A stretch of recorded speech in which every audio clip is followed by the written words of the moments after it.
Hey guys, it's Andrea from AndreaVagey.com, and today I wanted to talk about how to easily plan a killer trip.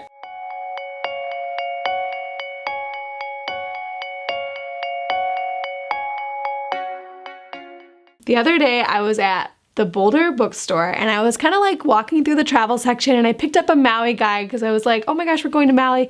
And I started flipping through it and I was like, oh my gosh. Instead of feeling inspired, I was completely overwhelmed. There's too many tips in here, there's too many restaurants, and I just like snapped it shut and put it back on the shelf and I was like, I'm leaving. I was like, I don't want to plan a trip to Maui. So if you're like me, you don't love planning. I don't love rigid schedules. I don't love to make the plans. And like the part where people like plan a whole trip and like a specific itinerary for each day and then actually follow it, that's just not my thing. So I wanted to kind of share my tips on how I plan a trip because even I know that trips don't just fall together. So I just kind of want to talk about what I have booked, kind of what I have in my head, kind of everything that happens before a trip so that you guys know my planning process that might help you guys. I start with 3 big things for every trip.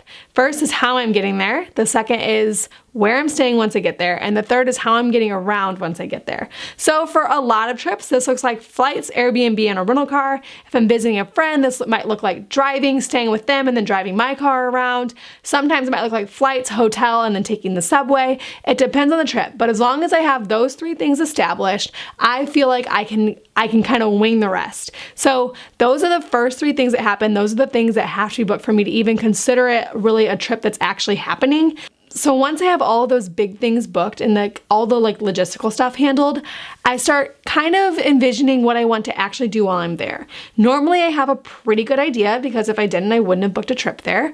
But I start to kind of get a mental list of like, do I want to hike a lot? Do I want to explore cities and that sort of thing? So I have a couple tools that I use for the more detail-oriented parts of my trip. I want to talk about those. The first tool I use is Pinterest. Pinterest is a traveler's dream. I use it like Google when I travel. Pinterest is wonderful for finding restaurants and coffee shops and all those sorts of things, but the thing that I love it for the most is things to do. So likely if you search literally any city, Austin, New York City, I mean, anywhere. It'll have like 10 things to do in Austin, but like 50 of those. So if you kind of start filtering through those, you'll realize the must, like these are things you must do when you visit Austin and kind of the more quirky things. So that's my first step, kind of getting an idea of what I want to do while I'm there and just sort of scouring Pinterest for things that might be fun, things that I'll love. The next thing I love to do is I love to find all my restaurants on Yelp. I don't worry about having all of my restaurants chosen because that would just be madness, but I do like to have a couple, and if I know that I'm going to be like in downtown one day, then I absolutely want to find like the best spot. So I use Yelp for that. I feel like Yelp is good at all things, but it's especially good at food-related recommendations. So I use Yelp to find the restaurants that I want. You'll quickly know what the classics are in a city and like what people honestly thought about the restaurants. So that's a really good resource for that.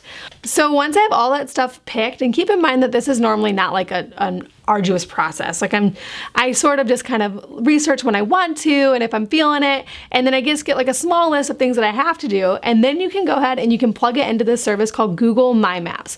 Google My Maps is awesome for travelers. All it does is it takes up a map, so you can create a new map on your Google account called like San Diego, and I shared in the blog post I shared our San Diego map. So then you can create it for your city and you can put in all the pinpoints of the places that you want to go, and then you know where to go on which day. So if there's a bunch of places that you want to see that's north, south, east, and west, and you're going to be there for 4 days, obviously go see all the north, all the south, all the east, and west on separate days.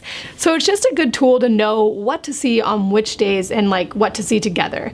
I love using it for my trips. You guys might find it helpful. I'll link it in the description. You guys might be curious about the booking timeline, like when all this booking is happening in relation to the trip. Like I said, I book the flights, Airbnbs, and rental cars first for all of my trips. I don't even consider a trip until that's happened. So that's where my planning starts. From there, I don't really worry about having a daily itinerary until like it's time to leave. So sometimes I'll get really excited about planning a trip and I'll kind of like want to do something for fun, and so I'll get on Pinterest and be like Maui restaurants. I'll get all into it and then I'll just take a list or I'll put in my Google My Map for Maui. So it's very sporadic. But I normally have a pretty good idea by the time that I leave of things that I want to do and just sort of a general outline. I don't worry too much. Like I said, I don't love plans. I don't set times for anything. I just like to have like a general idea so that my time isn't wasted on a trip.